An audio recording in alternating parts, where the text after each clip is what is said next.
قال أنا قدو هاي وأنا وإماري بلا حاو وجوجنا هيا بعدين دابا هرمود وارتان واحد نايح ووصل دكتور علوس الجبلان يوصل دكتور علوس الجبلان وقولست فرماجة وين برنامجنا سيدنا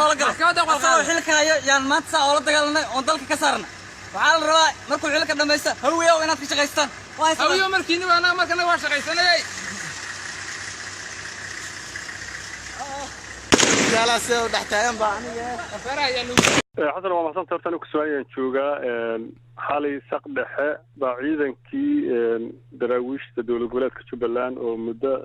6 بلوت بمجالات بشهادة فدي ودقال كي لبضي مارسو كوقف سدبلا حاو عندما يدل كجب حياها وحنوش جانين لصور ري عندما يوكل جرين ويان الشباب يهين يكون حمر لا كانوا مجالات كتشري وإصبحي سنة مركز دقال كالكاب سوق قرحي إسكعابين كده من عندما المجالات يسلق marka halkaas ayay wax ka socdaan marka inta aan ognahay ilaa hadda waa inta wasiirka amniga Jubbaland Cabdirashiid Janan miyaa dagaalka qaaday mise waa lagu soo qaaday saraakiisha ciidamada hogaaminaysa waxay noo sheegeen ayaga la soo weeraray saddexda maalmood ugu dambeysayna ay garanayeen bin difaac ay ku jireen magaaladana dusheeda ay fadhiyeen marka dagaal laba dhinac ah ayaa noola qorsheeyay yiraahdeen dhinaca shabaabka iyo dhinaca ciidankii xamar laga keenay oo jabhada ku tilmaamay oo nabadgelyada Soomaaliya ay meesha ku soo gurtay marka dagaalka waa lagu soo qaaday xabadii halka ka bilaabatayna waxay sababtay in magaalada gudaheeda ay ciidamadu isla galaan halkaas ay hadda wax socdaan wixii kale oo dheeraad ah waan heli doonaa hadii Ilaahay yiraahdo laakiin inta dhacday waa inta maxaa qasaare ah oo ka dhashay dagaalka oo aad nala wadaagi kartaa maya weli hadii meel dagaal ka dhacay aad ogtahay magaalo weyn oo shacab ku nool yahay oo ciidamo isla soo galeen xali xabad bilaabatay ilaa haddana magaalada ay xabadda ka socoto marka khasaare waa dhacaya waa khasaare aan loo baahnayn sababteedana hadii kulay mas'uuliyaddeeda ay qaadi doonto cidii ka soo shaqeysay filla Soomaaliya laakiin ma waa dib baan ka soo sheegi doonaa weli waqtigaan Soomaaliya helin aan isku weydiino nidaam maxaa dhintay maxaa nool wararka qaar waxa ay sheegayaan in ciidamada Jubbaland ay fuuleen dabaqyo ku yaala magaalada isla markaana lagu hareereysan yahay arrinta ma noo xaqiijin kartaa horta xasanow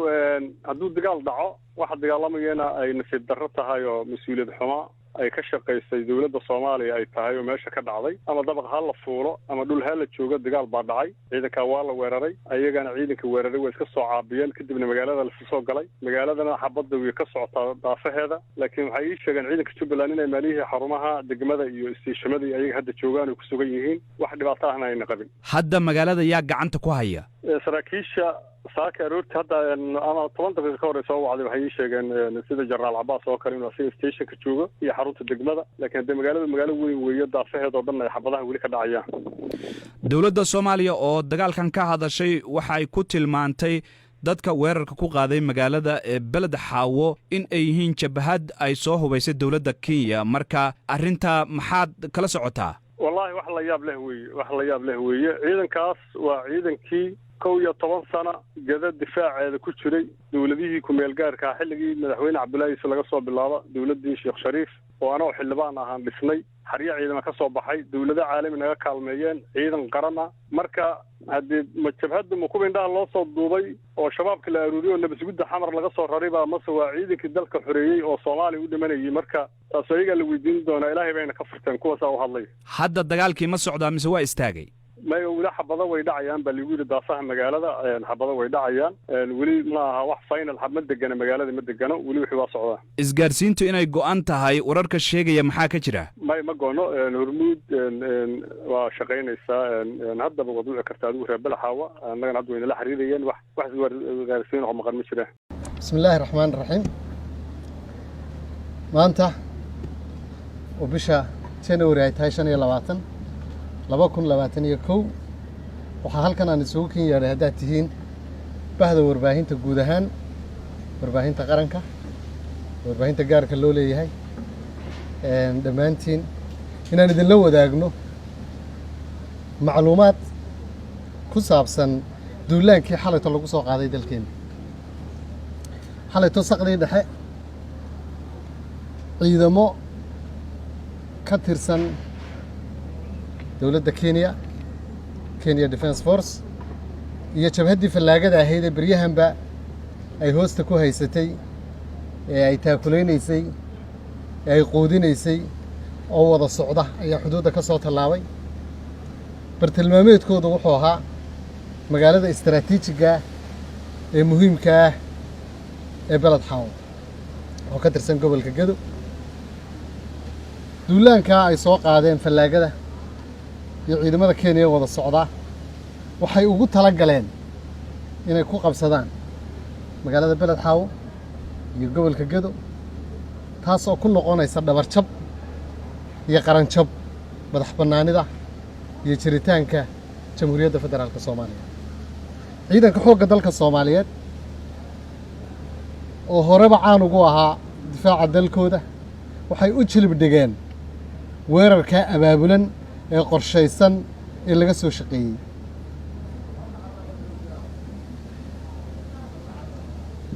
ugu dambeyn fallaagadii iyo ciidamadii shisheeye la socday waxaan ugu bishaareynayaa shacabka Soomaaliyeed in laga adkaaday oo ay ka adkaadeen ciidamadii xoogga dalka Soomaaliyeed oo kaashanaya shacabkooda iyo dadkooda waan jeclaa inaan halkan ku soo bandhigno jabka gaaray iyo maxaabiista la qabtay oo ku dhow 100 in ku dhow 100 maxbuus oo dagaal la qabtay laakiin wiilasha la soo adeejiyo wiilashayadii ee qoryaha loo soo dhiibay aan dhacaynin waliba ilaa qori dhacayee oo ah wiilashayadii dhaqanka Soomaaliyeed diinta islaamka xeerarka caalamiga gaar ahaan Geneva Convention oo ka hadla dagaalada iyo maxaabiista dagaalka intuba waxay noo diidayaan in aanu halkan ku qaybino sawirro laakiin waxaan rabaa inaan idin sheego in laga qabtay jabhadii fallaagada ahayd 100 in ku dhow khasaaro nafeedna wuu soo gaaray sida loo jabiyay baan rabaa in yar inaan idinka brief gareeyo ama idinka tilmaamo kow horta xoogga dalka Soomaaliyeed Somali National Army ciidamadeenu way diyaarsanaayeen mar walba waxay u diyaarsanaayeen weerar kasta oo kaga yimaada jaha kasta diyaar garowgaasi wuxuu baajiyay ku talagal iyo qorshe ay ka wada shaqeynayeen cadawga cadow kalkaalku muddo dheer waxa kale oo nimanka jabiyay shacabka Soomaaliyeed oo naf iyo maal isla barbar taagay ciidankooda xoogga dalka oo u hiiliyay cidda shacabku raaco ayaan baana bar walba guusha tan saddexaad ee araxda ka jabisay nimanka waxay ahayd fallaagada wiilasha la soo qalday ee lagu rabay in lagu ababiyo mucaaradnimada iyo qarandiidnimada oo aan niyad u haynin waxa loo dhigayo iyo waxa loo sheegayo iyo waxa lagu dagaalgelinayo waa ogeydeen maalmahanba iyo usbuucyadanba way soo dhiibayeen saraakiishooda iyo wiilashuba way iskaga imanayeen waxba laga yaabaa qolays lahayd mar una magaalada tagteen in iyaguna u haysteen ciidan u dagaalamaya sidii ay wiilashii isu soo dhiibeen morally may haynin ay ku dagaalamaan moral la'aantaasina iyo niyad la'aantaasina waxay keentay in ay jabaan oo ciidanka aan niyad haynin ma guulaysto kumay qanacsanayn dalkaaga ku duul hooyada ku duul walaasha ku duul gurigaaga ku duul kumay qanacsanayn sababtaana way u jabeen qasaaro ba'an ayaa loo geystay fallaagada sidaan hore u sheegay waana ciidan badan baa laga qabtay iyagu qasaaro noocay geysteen sidii caadada u ahayd marka qofka fallaagaahi wuu ogyahay inaanu ciidanka la dagaalami karin waxay abbaareen shacabkii iyo ganacsigii waxay adeegsadeen madaafiic iyo hoobiyeyaal waan naqaanaa fallaago ma haysato madaafiic iyo hoobiyeyaal waxaa caddaana oo ay muujinaysaa in dowladda dabada kaga soo jireen oo ay u soo dhiibeen madaafiicda iyo hoobiyeyaasha ay ku weerareen guryahoodii iyo hooyooyinkoodii iyo walaaladooda hal qoys oo keliya oo Soomaaliyeed oo reer beled xaawo ah oo la garanayo ayaa 5 carruur ah iyo hooyadood laga wada dilay which is a very very sad aad u qalbi jaba waan u tacsiideynaya qoyska iyo qoysaska kale ay nimankaasi dhibaateeyeen waxay kaloo si xun u weerareen goobaha ganacsiga tusaale ahaan ilaa markii laga adkaaday waxay ku dhuumanayeen oo difaac ka dhigteen dabaqa Hormuud ee Balad Xaawo ee caanka ah sababta ay Hormuud gabaadka uga dhiganayaan waa maxay waa barnaamijkii dawladda Kenya ee ahaa ganacsi la dagaalanka waliba khaasahan shirkadaheena waaweyn ee Hormuud iyo Somton ay in badan kula dagaalamayeen in Hormuud la burburiyo maaha wax ka yimi aqliga wiilasha waxay doonayeen in lagu dagaalamo oo ay shirkadu burburto oo aanay shaqaynin ay doonayeen waase laga guuleystay waxaan rabaa inaan baaq u diro nabadiidka ilaa shalay waxa ogeydeen oo iyadu dawladuna ay fashilisay hub culus oo fara badan oo la rabay in dalka la soo geliyo sidaanu saakaba warbixinta ku soo saaray waxa soo dhameeyay waxay muujinayaan Soomaaliya is under attack Soomaaliya in lagu soo duulay ayay muujinaysaa laakiin ciidamadeena shacabkeena iyo dawladdeena waxay heegan u yihiin inay ka hortagaan waxaan baa qodarayaa wiilasha la soo qalday inta ka hadhay ee xuduudda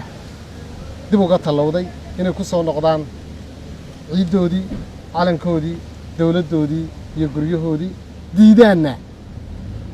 inay fawdo sameeyaan oo ay dalkooda khalkhal galiyaan waa mahadsantihiin